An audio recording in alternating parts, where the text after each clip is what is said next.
সদ্য যারা 12 পাস করেছো তোমরা জানো যে তোমাদের 13 তারিখ থেকে অর্থাৎ 13th জুন থেকে তোমাদের অ্যাডমিশন প্রসেস শুরু হচ্ছে জেনারেল ডিগ্রি কলেজগুলোতে, এবং সেটাকে মাথায় রেখে আগামী 11 তারিখ অর্থাৎ আগামীকাল 11th জুন তোমাদের যে মেরিট লিস্ট, সেই মেরিট লিস্ট পাবলিশ হবে বিকেলবেলা 3টের সময়। এবং আমাদের কলেজের ক্ষেত্রে যদি আমি বলি, সেটা হচ্ছে তোমরা সেটা পেয়ে যাবে কলেজের যে ওয়েবসাইট আছে সেই ওয়েবসাইটের মধ্যে, এবং সেখানে তোমরা যখন ভিজিট করবে তোমরা তোমাদের ডিটেলস ইনফরমেশনগুলো তোমরা পেয়ে যাবে। কারা সাবজেক্টগুলোতে যারা যে সাবজেক্টে অ্যাপ্লাই করেছো সেটাতে চান্স পেয়েছো কিনা সেটা সম্পর্কিত বিষয় তোমরা জানতে পারবে। বিকেলবেলা 3টের সময় সেটা আপলোড করা হবে সেখানে।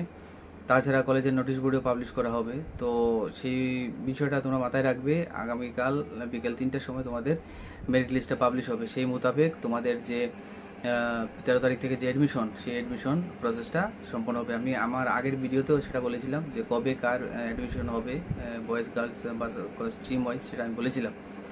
আজকে যে কারণে আমি তোমাদের সামনে এসেছি সেটা হচ্ছে তোমাদের যে ফি স্ট্রাকচার নিয়ে অনেক স্টুডেন্ট বা অনেকেই আমাকে ফোন করেছে বা করেছো তোমরা, যে ফি স্ট্রাকচারটা কী হবে বা আমাদের ফি কত দিতে হবে।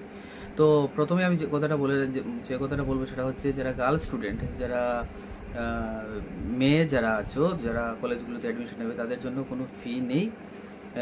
ওয়েভ অফ করা হয়েছে ফিটাকে, কোনো ফি দিতে হবে না। কিন্তু যারা ছেলে আছো, বয়েজ যারা, তো তোমাদের তো ফি দিতে হবে। ফিটা কী রকমের হবে, সায়েন্স আর্টস কমার্স ভেদে সেটা আমি বলছি।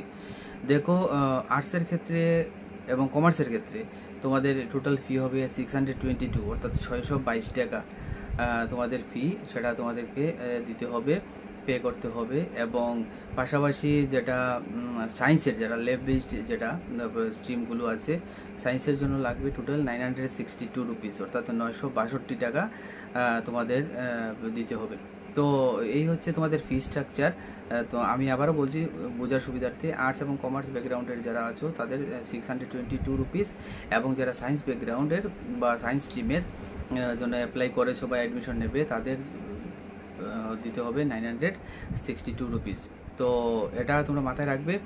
আর যথাসময়ে তোমরা অ্যাডমিশন নেবে সঠিকভাবে, এবং এটাকে কি বলে যে সব ধরনের ডকুমেন্টস তোমরা ফিজিক্যাল ভেরিফিকেশন যখন হবে তখন সেগুলো নিয়ে আসবে, আনতে এগুলো কিন্তু ভুলবে না। সবাইকে ধন্যবাদ।